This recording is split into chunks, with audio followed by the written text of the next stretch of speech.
Oi pessoal, eu sou a Graça Paciência. Hoje eu estou aqui com o pessoal do filme A Metade de Nós, que eu já tive a oportunidade de conferir. Então eu estou com o Flávio Botelho, que é o diretor do filme, e com a Denise Weinberg e o Kaká Amaral, que interpretam o casal protagonista. Pessoal, muito obrigada por estar aqui com a gente. É um trabalho muito bonito, né? Muito bem feito, com muita dedicação. E para começar, eu quero fazer uma pergunta para o Flávio, né? Porque esse é um filme que trata do luto perante o suicídio. Então é um tema muito pesado, né? Mas que é tratado com muita sensibilidade, com muito cuidado. Dá para a gente perceber isso na tela. E eu queria saber se em algum momento você teve receio desse tema espantar um pouco o público, trazer de repente uma sensação ruim. Muito boa essa pergunta, Graça, obrigado. Eu acho que quando eu decidi escrever sobre o filme, talvez fosse um chamado tão grande interno para colocar para fora tantos sentimentos, tantas vivências, tantas emoções, que eu tinha certeza que o filme encontraria de alguma forma um público para conversar. E eu acho que, de fato, a gente conseguiu chegar nesse resultado, né? Eu acho que é muito bacana você falar isso, porque o filme ele ganhou o prêmio de público de melhor filme brasileiro da Mostra. Então, né, parece uma contradição, porque de fato um assunto espinhoso, né? É muito complexo falar sobre o suicídio e tem que ser complexo, né? Ele é um assunto que tem que ser levado a sério ao ser falado, né? A gente, durante todo o processo, a gente conversou com suicidologistas, com psiquiatras, com analistas, para entender como a gente retrataria esse casal que sobrevive, né, ao suicídio do filho de uma forma verídica, eficaz, responsável,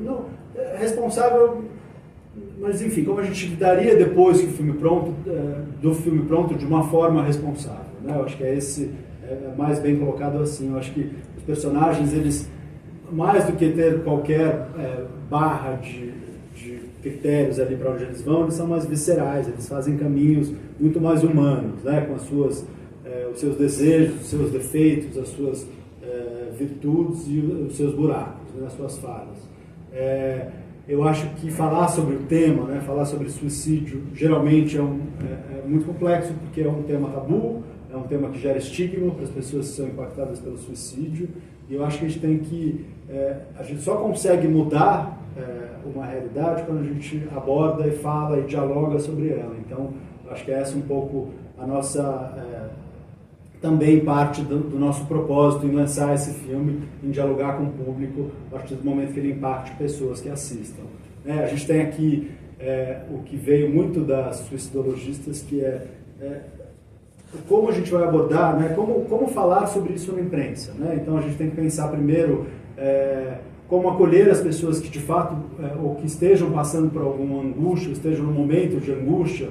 Então, como você oferecer caminhos para que essa pessoa consiga falar sobre a sua situação, o seu estado atual, né? Por ser um tabu, muita gente às vezes acaba não se comunicando. Então, você tem, né, o Centro de Valorização da Vida, que são 7 dias por semana, 24 horas por dia, alguém do outro lado da linha, disposto a te ouvir. Geralmente são pessoas impactadas por um suicídio, então tem bagagem, né, para conseguir lidar e conseguir trazer conforto de alguma forma para as pessoas que precisam, né, naquele momento de angústia. Tem o site da Unicef, que ele funciona numa outra plataforma, eu acho que é de segunda a sábado, das 8 às 22, mas sempre tem alguém ali mais focado no público jovem, né, que né, se você for pensar em termos de porcentagem, é uma causa de morte muito presente na juventude, a terceira causa maior de morte entre os jovens, no Brasil e no mundo. Então, você tem ali uma possibilidade de entrar num chat e, né, conseguir achar caminhos, né, para a sua angústia ali naquele momento, para pensamentos, para formas de como sair, às vezes, se possível, de um estado que te leve a pensamentos suicidas, né? E aí tem outro que é mapasaudemental.org, que ali também tem uma lista de profissionais da saúde que fazem serviço gratuito.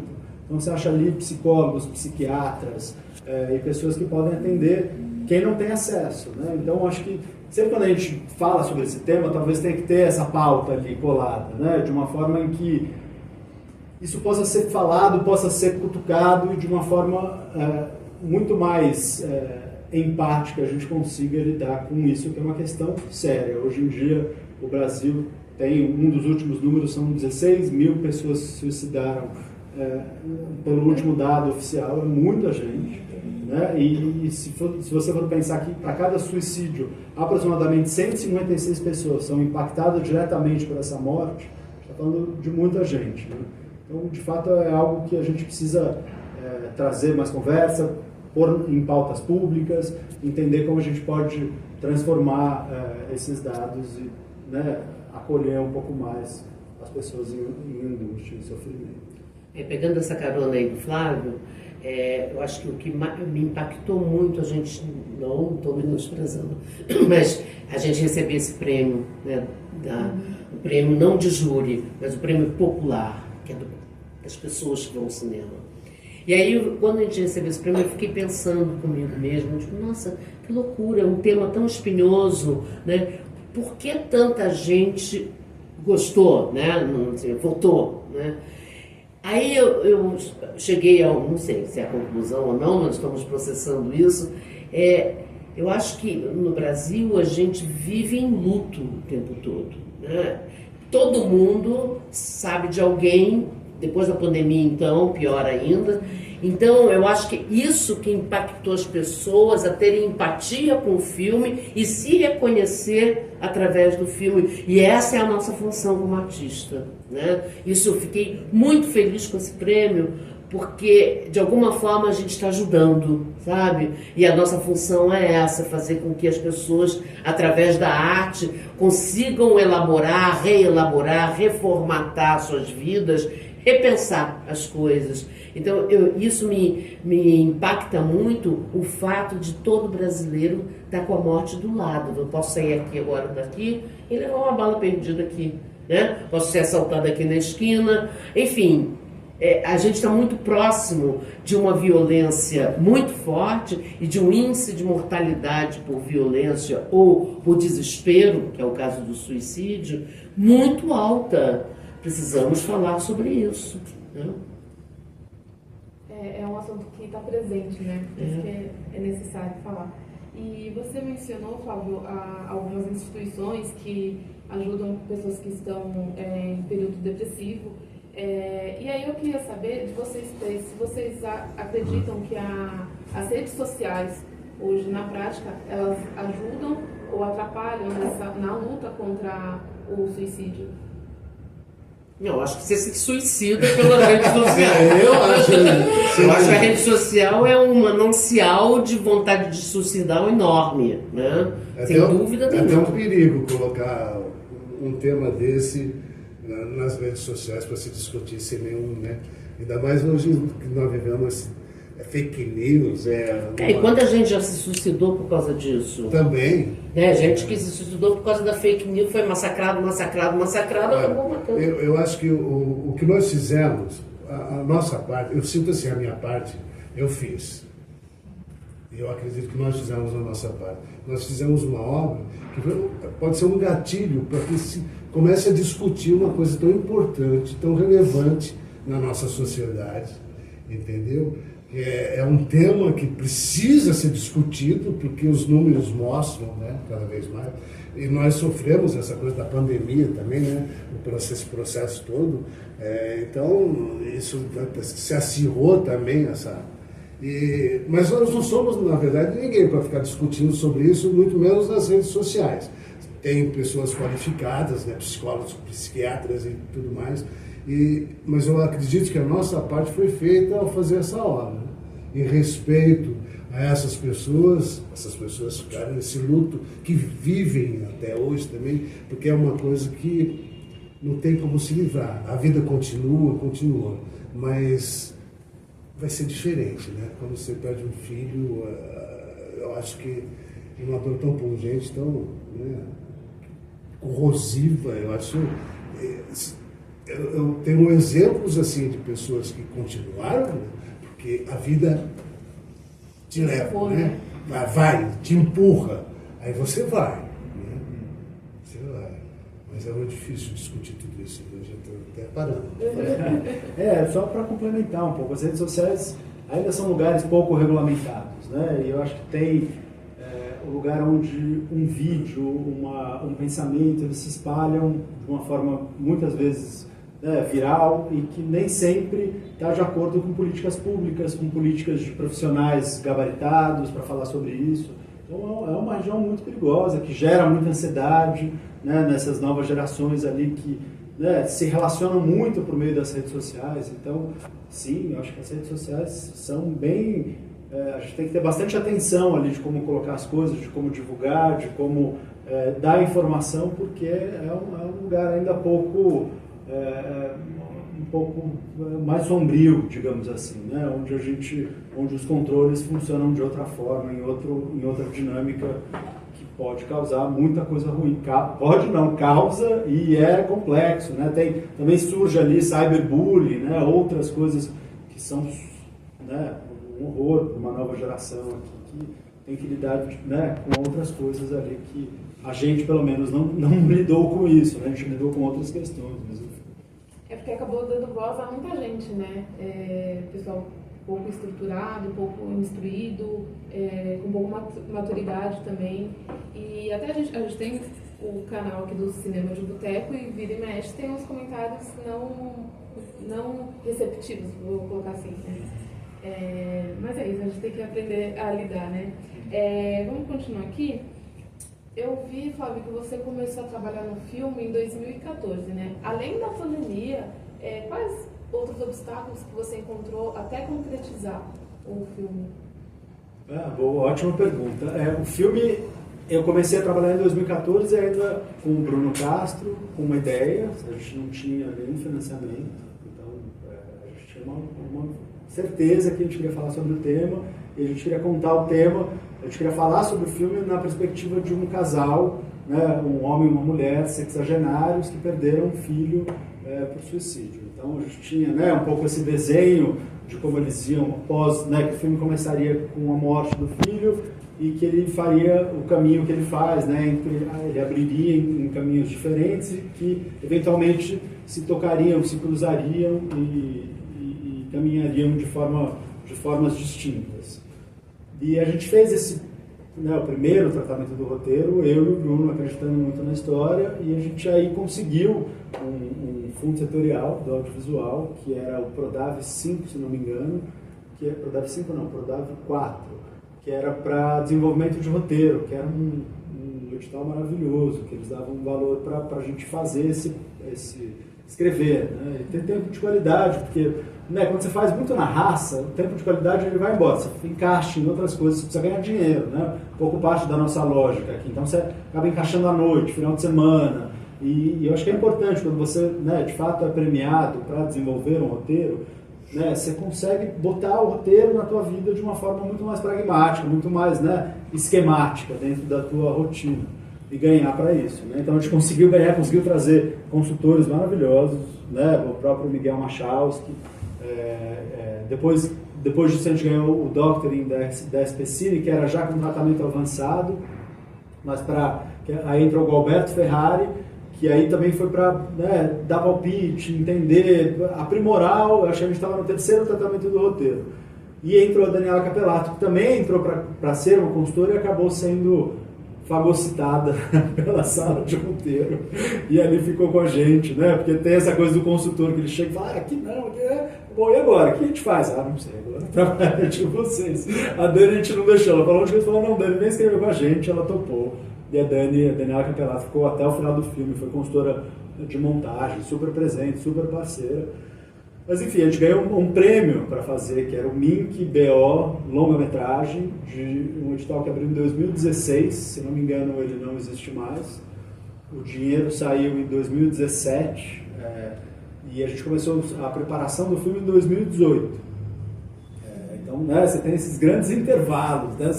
de 2014 até, né, até a gente preparar o filme em 2018, você já tem esses 4 anos de processo. É que é muito mais do que ter um roteiro pronto, né? Não, e continua que assim, o roteiro não para, né? É o que a gente conversou também, um pouquinho que né? Então, assim, em 2018 a gente começou a preparação e foi também uma visão de chamar um produtor executivo 6 meses antes de começar a rodar. Por ser um filme que tem baixo orçamento, falou, vamos planejar, sabe? Vamos fazer com calma, um planejamento sabe, com cuidado, para ver se a gente consegue diminuir, né, os imprevistos. Então, entrou a Marina Leão, já dentro da Gulani, a Gulani já era coprodutora do filme, e aí a gente começou então a buscar locação, entender profissionais, técnicos, artistas, quem viria, e em outubro de 2018, né, no meio daquele caos político, né, a gente vivendo vários lutos, eu falei com a Denise, encontrei com a Denise, apresentei o roteiro para ela, várias pessoas, né, porque a gente não tinha fechado, né, os atores do filme, e a Denise sempre chegava, sabe? Eu contava a história, mas quem vai ser a protagonista? Eu falei, putz, não sei, não tenho ainda. Aí a Denise Wagner, já pensou, né? Eu falei, já bastante. Eu ficava, enfim, pescando, eu falei, bom, era ela desde o começo, né? Eu acho que é isso que depois a gente entende, eu chamei, passei o roteiro para ela, a Denise super foi tocada pela história, topou entrar também, né, numa proposta minha, mas que vem super de encontro a eles, que é de ensaiar, eu queria ensaiar, então, né, logo depois também veio a proposta do Cacá Amaral, eles são parceiros de longa data, tem 1000 vínculos, então a construção desse vínculo, eu acho que também, né, ela vem de uma forma mais natural. Então aí a gente, né, então fez esses 3 meses de ensaio, começou a rodar no começo de 2019, e aí rodou 2019, foram 3 semanas e meia de rodagem, né, que também é um fotógrafo maravilhoso, que é o Léo Ferreira Rezende, Léo Rezende Ferreira, troquei, que a gente trabalhou sem refletor, né? Teve um refletor em um momento do filme, mas de resto eram lâmpadas espalhadas no set, lâmpadas de LED, que ele controlava pelo celular, temperatura, intensidade, então eram luzes diegéticas, né, que estavam ali no abajur, em coisas que até o Marquinhos Pedroso, que foi o diretor de arte, ele colocou alguns objetos de cena ali para iluminar o set. E aí, enfim, encerramos, conseguimos filmar, né, fechar o filme e a gente foi para edição. Já começou que a editora, Tina Hardy, ela não poderia editar logo na sequência. Acho que teve uns 3 meses para começar a editar com ela, então a gente começou a editar, sei lá, meados de junho de 2019. E a gente entrou, né, porque, imagina, a primeira versão do filme, que é pegar o roteiro, né, transcrever esse roteiro para a imagem, né, com as imagens, na sequência que a gente pensa, nas propostas que foram ali desenhadas no roteiro, a gente chama de monstro, né? Então tem esse primeiro filme, ele é o que a gente planejou ali, vendo imagens, sequências, e dali a gente vai subverter, né? E aí começa um processo imenso atravessado por uma pandemia, por isolamento, por, né, uma extensão da pandemia, uma extensão de possibilidade de trabalho. E aí o processo ele foi se estendendo, e que eu acho que ele é benéfico para o filme, porque ele dá uma coisa muito, que eu aprendi até com... Eu trabalhei muitos anos com um diretor chamado Carlos Nader, que é um documentarista, e alguns dos filmes que eu fiz com ele, um deles chama Homem Comum, que ele retratou 20 anos da história de um caminhoneiro chamado Nilson de Paula. E eu entendi com ele uma coisa muito importante, que o filme na gaveta, ele continua, ele é importante, porque é o tempo que você também consegue se distanciar um pouco dele, você consegue respirar outras coisas para até achar soluções, né, de arco dramático, solução de enquadramento, solução de coisas que, né, que você tem ali na montagem, que na hora, montando, naquela angústia para resolver, às vezes você não dá conta. Então o filme ele teve esses tempos de gaveta, ele teve consultores, ele foi sendo espaçado dentro disso. Eu ouvi muito a Giga, que é a Isabela Monteiro de Castro, que foi uma consultora de montagem. Ela virou e falou, Flávio, esse é o teu único primeiro longa-metragem. Faça no tempo que ele tem que ser feito, respeite esse tempo. Então, eu acho que disso tudo ele vai se estendendo. Depois, né, tem o processo de som, que é uma outra também, né, você reinicia num novo lugar, né? Quem fez todo o design de som é um cubano maravilhoso chamado Rubem Valdez. E ele se formou na escola de Cuba, ele entende muito de roteiro também. Então ele trouxe possibilidades narrativas ali, sonoras, que vão acrescentando, vão trazendo camadas, então vão construindo novos caminhos, né? Possibilidade de mexer em cenas, em diálogo, né? Falar, bom, então nessa hora que ela está de costas, será que a gente não pode trazer uma fala? O que você acha? Bom, faz sentido. Então vamos pensar qual vai ser essa fala que ela vai falar naquele momento que vai mudar o sentido dali para frente, né? Daí você fica nessa história também, né? Você mexe um pouquinho aqui, o filme, você tira uma cena aqui no começo, ele vai causando todo um efeito todo ao longo do filme todo, né? Imagina, eu vou falar exatamente você fala do que eu sou completamente apaixonado, eu posso passar a tarde inteira falando sobre isso. Porque você falando me fez perceber que muitas vezes a ideia vem do nada, né? Às vezes a gente está tomando banho e vem a ideia na cabeça, assim, e você para e pensa, caramba, não tem um papel, uma caneta aqui no chuveiro para anotar. Então eu imagino que esse tempo, né, que o filme respirou, ficou na gaveta, às vezes você acordou e pensou, nossa, né, mas aquele diálogo eu consigo melhorar de tal jeito. Acredito, tem esse o filme não sai de você. Quando ele não está pronto, ele não sai. É justamente isso. Você vai tomar banho, você fica bom. Se a Francisca fala, você fica completamente maluco. Aí se eu tirar aquele plano do cara, se trouxer, sabe? E aí ele você vai se consumindo por ele. Mas foi um processo, né? Entre suas dores, tem horas certas que você fala, deu errado. Ih, não vou conseguir resolver isso nunca. Então entra um desespero. Às vezes você vai e acha uma solução, acha um caminho. Então, foi um processo muito gratificante. Assim. Acho que em todas as etapas, principalmente, né, nesse preparo com esses dois aqui, aprendi muito, foi muito prazeroso, foi muito intenso. Não sei se vocês querem falar um pouquinho desse momento. Não. Você falou bastante. Eu falei já tudo. Tá, a gente vai caminhar aqui pro final, porque se deixar a gente fica falando sobre o filme, né? Mas o que eu queria saber de vocês, Cacá e Denise, é que o casal, né, eles percebem que cada um segue um caminho para viver o luto. E como vocês acreditam que tenha que ser vivido? Pensando enquanto casal, né? Se unir para enfrentar essa dificuldade juntos ou fazer como vocês fizeram no filme? Cada um vai para o seu lado e vive o luto da sua maneira particular. Olha, eu acho que não tem receita, sabe? Eu nem me sinto autorizada a aconselhar nada, né? Eu acho que o luto é uma coisa extremamente subjetiva, né? Cada um consegue dar conta do jeito que consegue.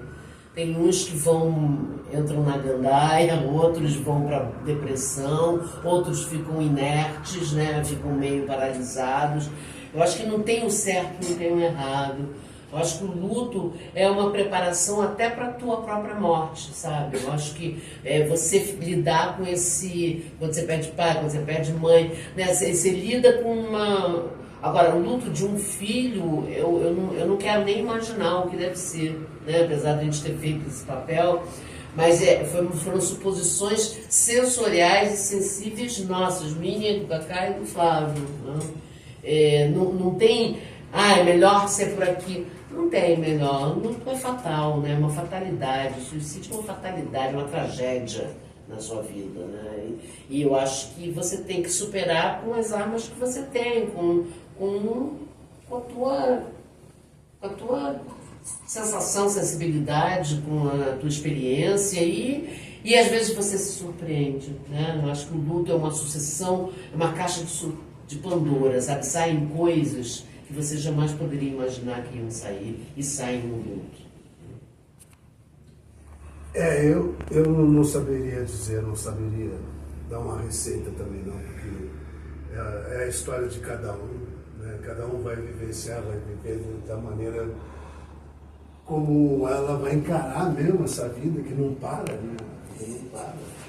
Aí de repente eu tenho um amigo que perdeu o filho, mas e aí tem a filha dele de 16, 17, então quer dizer, por mais, vai mudar, né? Mudou a vida dele totalmente, mas ele tem que estar na vida ainda. Ele tem que estar aqui, ele tem que estar Ele tem que viver em função dele, dos outros também, mas ele tem que viver, não pode abandonar. Agora, eu não saberia nunca o que dizer para essas pessoas, e eu sempre me calo e digo, eu não sei o que dizer. Eu não sei o que dizer para te reconfortar. E a gente nunca sabe, não dá para saber. Né? Porque cada um sabe onde está pegando mesmo aquela... Né? E cada um vai ter que viver, infelizmente, vai ter que se virar, né? Que é essa vida louca que a gente tem. É isso aí, essa vida é isso aí. Muito o que o Cacá falou, né? Eu acho que às vezes não é dizer, às vezes é ouvir, né? Às vezes é estar do lado, é entender que você está ali, é entender que você está presente, estar com o ouvido atento, aberto. Às vezes a pessoa quer falar, não quer que você fale nada para ela, né? Depende muito da sua sensibilidade, né? Do momento, de como você está. Eu acho que a gente vai viver, né? Enfim, faz parte da nossa natureza, da nossa humanidade, né? Olhar para luto, sentir lutos, né? Sentir morte. A morte está presente aqui, a gente tem que aprender a falar sobre ela, a conversar sobre isso e aprender a nos entender aí de como a gente se apoia, de como a gente consegue sobreviver a ela de uma forma que seja possível. Muito bem. Gente, obrigada. Adorei a conversa com vocês. A Metade de Nós, então, estreia no dia 30 de maio, com distribuição da Pandora Filmes.